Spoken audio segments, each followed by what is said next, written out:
dnes veľmi pekný deň, bude aj horúco, ako som pozeral predpoveď počasia.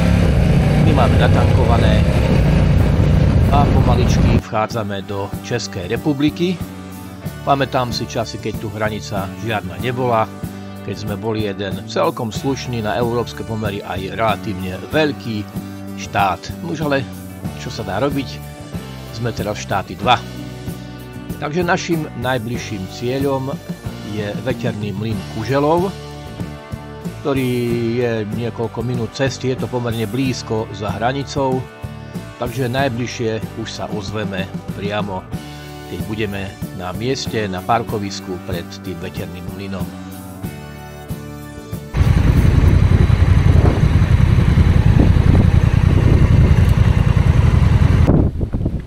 No a tu fúka vietor, inak celkom pekný mlyn. No nie, a to je zavreté dneska aj, takže to tam ani neuvidíme zrejme. Čo zavreté je, tak to ani neuvidíme. Tak asi neviem, či otvorené.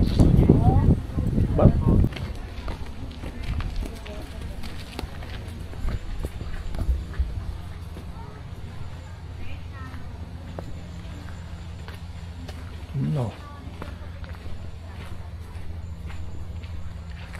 Mlyn, ktorý bol postavený niekedy v polovičke 19.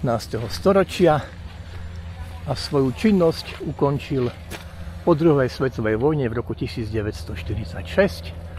Tu sú ešte pristavené aj budovy, kde pôvodní majitelia bývali. Tam asi už len torzo z tej budovy asi sa rekonštruuje. Takže tak.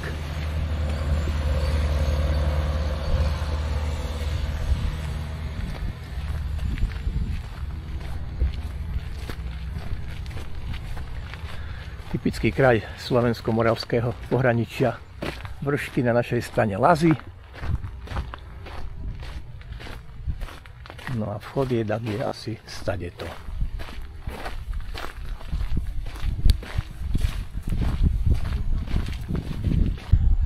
No, vstupné zaplatené, tak môžeme sa ísť pozrieť do mlyna. Niečo pomelieme, nejakú múčku.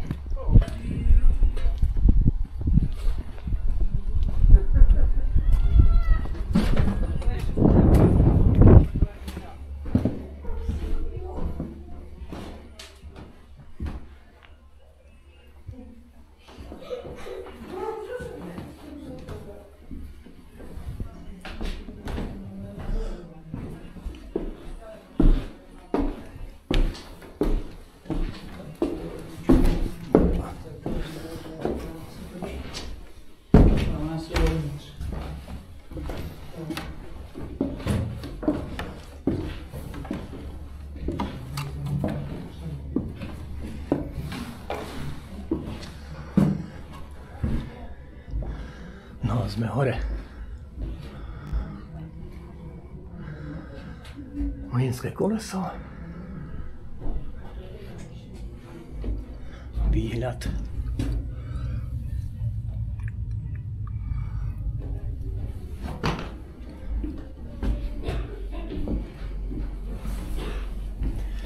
Prichádza mlynárka.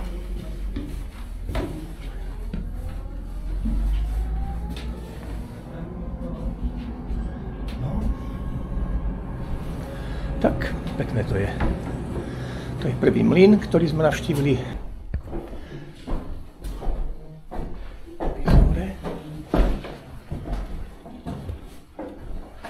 Tu sypal mlynár múku.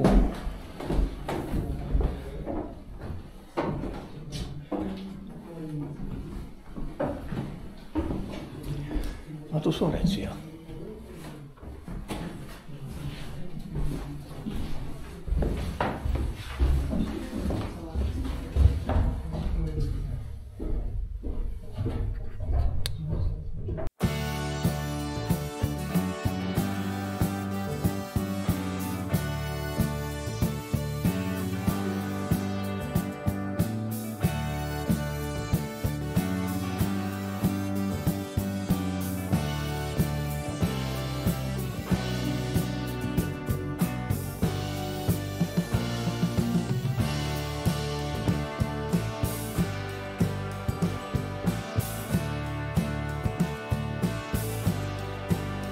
už ideme za ďalším našim mlynom. Ponáhľame sa, kým ešte nie je vonku horúco, lebo dneska má byť naozaj, že až nad 30 stupňov, takže máme čo robiť.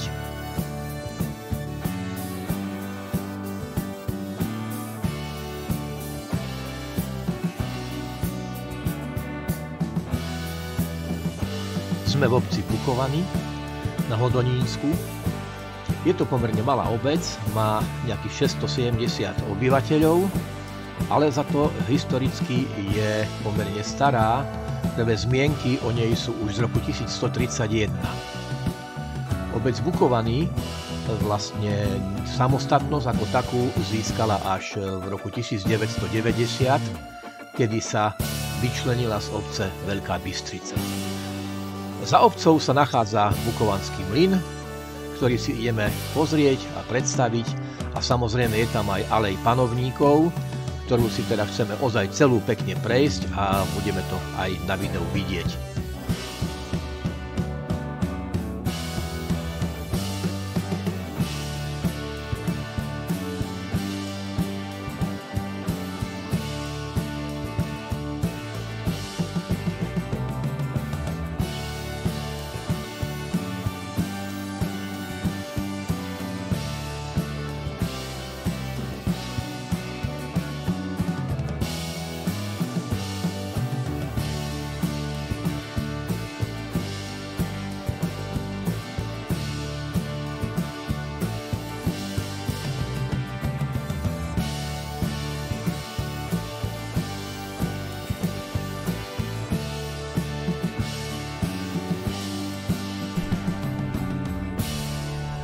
No tak sme došli na náš obľúbený mlyn. Sme tu. Toto v podstate nie je mlyn, ktorý by bol starý, bol postavený takedy v roku 2000, neviem presne 4 či kedy, a je to ako také rekreačné centrum so zaujímavosťami z hore, s rozhľadňou, že nie je to žiadna historická stavba. No, sa ti páči mlyn? No. Okolie je pekné, tu by niekde mala byť ešte aj alej českých panovníkov, musíme si to pozrieť a musíme si to nájsť. Na ktorej strane to bude, asi zrejme tak je tu. Uvidíme. Holubník. Otočte sa, potom odbočte doľava. No a navigácia nie je vypnutá, tak to bude hučať. Budeš pestovať holuby? Máme doma. Chovať? No, tak to vyzerá takto pekne. Hore nepôjdeme, bo zbytočne asi. Len sa tu prejdeme a ešte tu alej nájdeme. A to asi bude tam, tým smerom.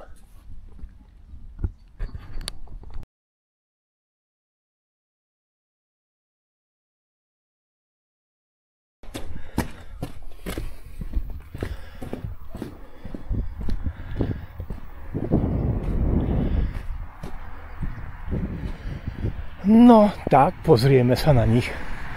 Praotec Čech. Krok. Toho nepoznám. Libuše. No jo, hezká. Přemysl Oráč, aj s pluhom.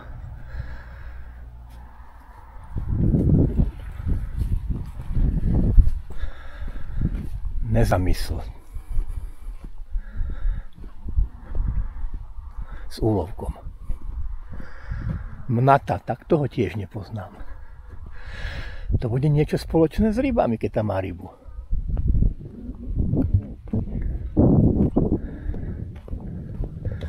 Ďalej máme vojen. No takto sme sa tiež v škole neučili. Vnislav.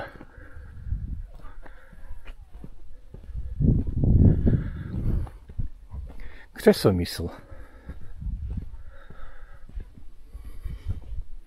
Neklan.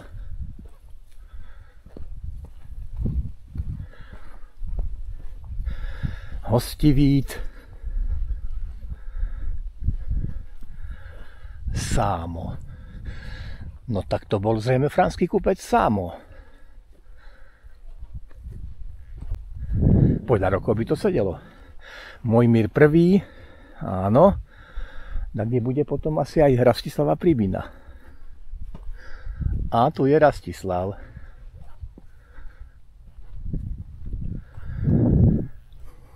Svetopluk. Mojmír II. Tak tu na nás dýcha celá história. Boživoj I. Strojimír. A koč. Motorový koč. Spytihnev. No to sme sa niekedy tiež učili. To si meno pamätám. Vratislav I.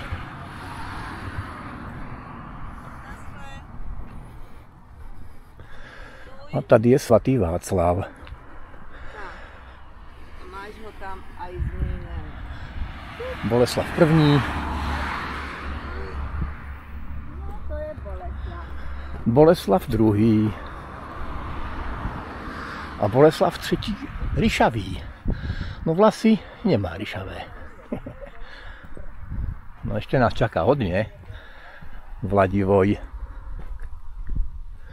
Boleslav Chrabrý.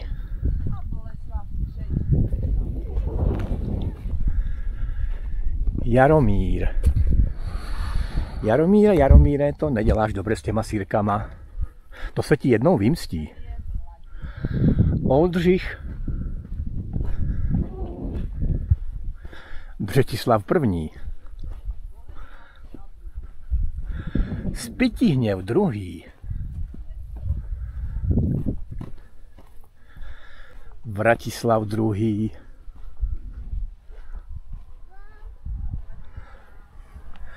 Konrád I. Brněnský. Břetislav II. Boživoj II. Svatopluk Olomoucký. Jak se tady říká, tož Olomoucký. Vladislav I. Soběslav I. Neboli první. Vladislav II. No to je póza. Hodná panovníka. A tady Bedřich. A poslední, který tady je Soběslav II.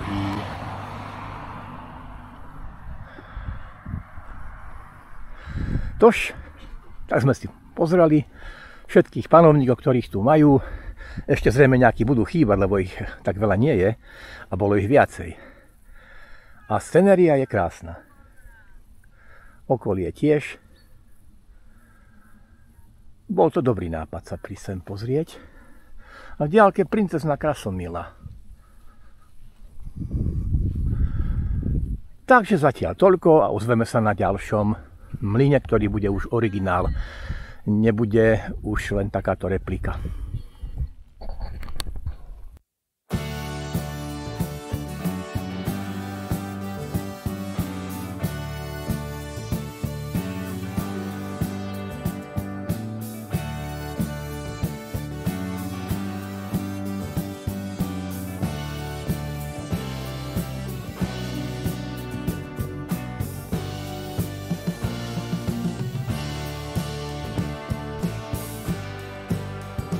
A už smerujeme k našemu poslednému mlynu dnešného dňa, a to je veterný mlyn Starý pod Dvorou. Tento mlyn pochádza z roku 1870 a mlel dlhé roky, vlastne svoju činnosť ukončil až v roku 1949.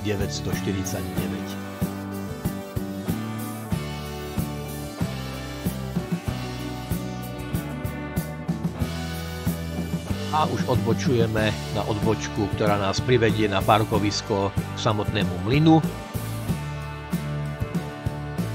Potom si musíme vyšľapať nejakých pár desiatok metrov k samotnému mlynu a tento mlyn si pozrieme aj z dronu, keďže je to trošku také opustené miesto, nebudeme tým nikoho ani vyrušovať. Takže aspoň jeden záber bude aj z výšky.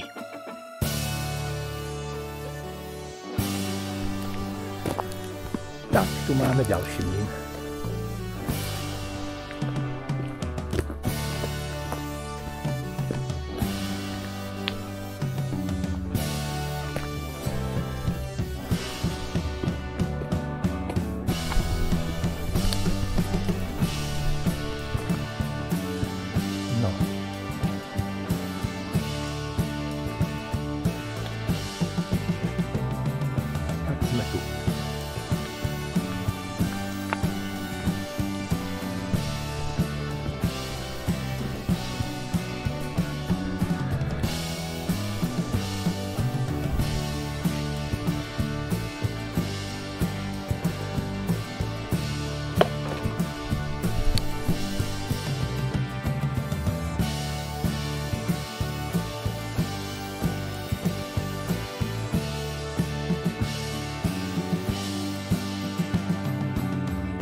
A to všetko, aj náš výlet nám už vlastne končí. Je sobota ráno a my sa zberáme na cestu domov. V podstate sme si, čo sme si chceli, tak to sme si aj vlastne popozerali. Tie veterné mlyny boli pekné, vybrali sme práve 3 a každý je niečím iným špecifický. Ten veterný mlyn prvý v Kuželove je vlastne veterný mlyn holandského typu. To znamená, že kuželovitý vrch sa otáča podľa toho, ako fúka vietor. Ten druhý veterný mlyn aj s areálom, tak ten veterný mlyn v Bukovanoch v podstate je replika, je to také centrum zábavy a odpočinku aj s tou alejou panovníkov. No a ten posledný mlyn je mlyn nemeckého typu. Ten vlastne je aj originál, viac menej, bol síce rekonštruovaný, ale je to ukážka, ako niekedy mlyny pracovali. Bohužiaľ, vo vnútri sme nevideli nič, lebo to bolo zatvorené, ale ako také 3 ukážky dalo sa to vlastne porovnať, že aký bol medzi nimi rozdiel. Pozreli sme si ten Holícký zámok ešte ako takú čerešničku na torte, čo v podstate sme aj uvažovali, či sa tam vybrať, alebo sa tam nevybrať a uprednostniť radšej ten Holíčský mlyn. Ale počasie nás prehovorilo a nakoniec sme si zvolili tú cestu ľahšieho odporu a pozreli sme si zámok, ktorý tiež v podstate je celkom pekný.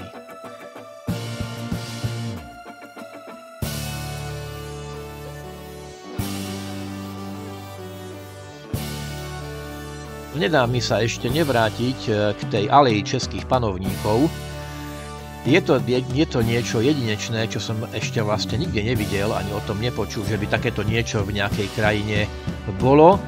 A naozaj je čo Českej republike závidieť a jej históriu, ktorú má. A myslím si, že práve nám takáto nejaká história chýba.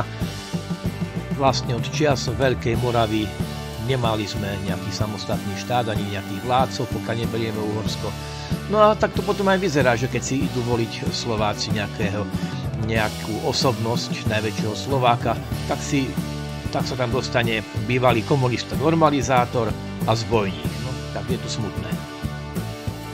Takže toľko dnešné video, alebo teda naše trojdňové putovanie a toto dnešné video. A chceme sa ešte na budúce pozrieť zase za mlynmi, ale teraz za tými mlynmi vodnými. Ale to až na budúce. Takže to je, priatelia, všetko. My sa lúčime a pozdravujeme.